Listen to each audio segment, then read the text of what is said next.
Okay, we're talking with Judith van Unen from the group called JERA, which is Justice, Equality, Rights, and Access. That's correct? Correct, yes. And we just at the end of the Commission on the Status of Women, which is a series of meetings at the United Nations that takes place every year in March. And you have over 6,000 women from all over the world who come to talk about issues regarding women in different parts of the world, including the United States.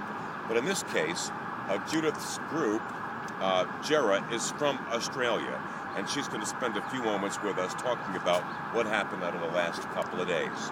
So welcome to New York, Judith. Thank you very much, Eric. And so tell me, so tell me just a little bit about at the end of this current series of meetings of the CSW. How do you feel walking out of here? Was much accomplished, or just what is it that you actually did in those series of meetings? During the 2 weeks, this is called a review year with the Beijing Platform for Action.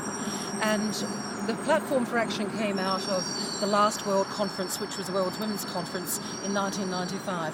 And it was a landmark document called the Platform for Action. It recognised 12 critical areas that were very important to the development of women, for economic development and for equality around the world. And this year there was a review called Beijing? Yes, Beijing plus 15. Yes. So it was a very important time where you get a lot more women coming forward. Normally there'd be a few thousand, and 8,000 were actually registered this year. But there was good and bad out of this year.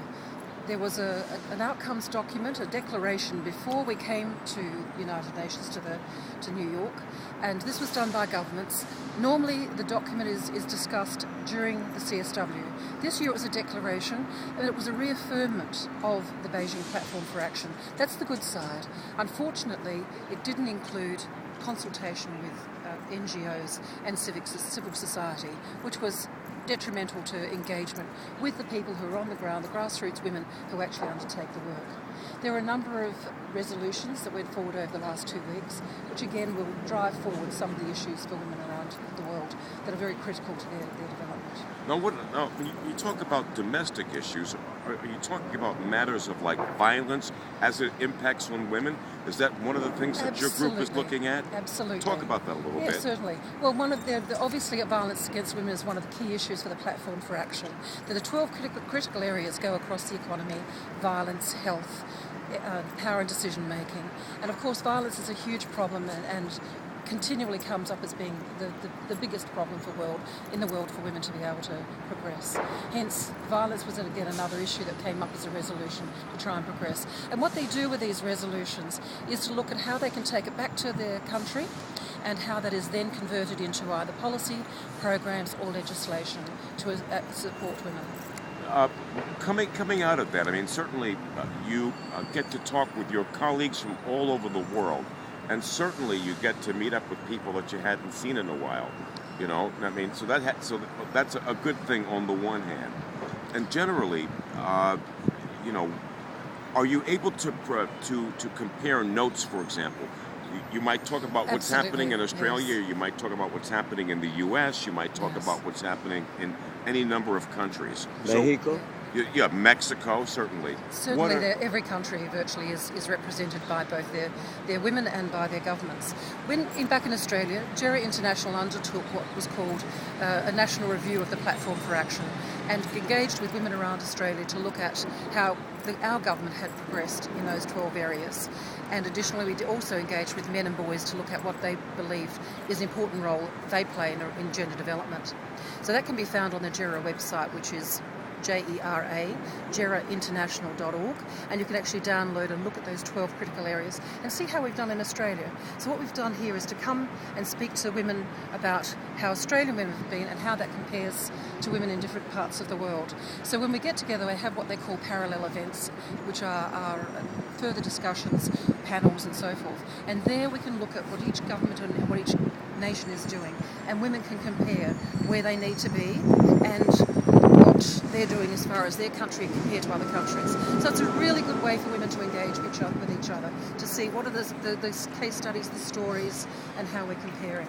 A lot of people consider the United Nations, not all, but many people consider the United Nations as kind of a useless talking shop. You don't see it that way. No, I don't. Not at all. And so, so is this something that you yourself find really useful for Jera? And when you talk to your other colleagues, what kind of sense do you get in talking to your colleagues? There's a lot of criticism around the United Nations that it is a talk fest. However, there's nothing else that comes where all governments come together, and almost every country in the world is a member state of the United Nations. There's nowhere else they come together and have that sort of discussion.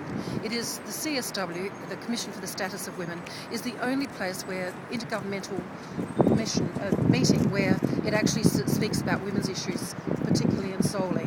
So even though there may be some frustration, if we move women's issues forward by this much, it's worth spending 2 weeks of discussion. So every time we move forward just a slight amount, it's still worth the effort, because there are still too many areas where women are not achieving equality and equity. So you look forward to coming back here again to taking part in these meetings again next year? Yes. However, I'm hoping it's not going to be another 5-year review of Beijing. Where there are some other documents and other documents that need to be looked at, which are called the Millennium Development Goals, MDGs. These are not fully gender documents. There are still gaps and places where women are lacking a status in some of those MDGs. So we're hoping that the Beijing Platform for Action, all of those areas will be achieved, and therefore we'll be able to achieve the Millennium Development Goals at the same time. May I ask a question? Have you been in New York before? I have been coming to CSW since 2000, and I used to come to New York a few times before that. I love it. It's got a great vibrancy, and it's a great way to meet people from all around the world and to have these sorts of debates and discussions. So it's a very vibrant city. All right. Hey, listen, thanks a whole bunch for giving us a few times here on Your Free Press. Well, thank you very much, and thank you for the opportunity. Yeah, let's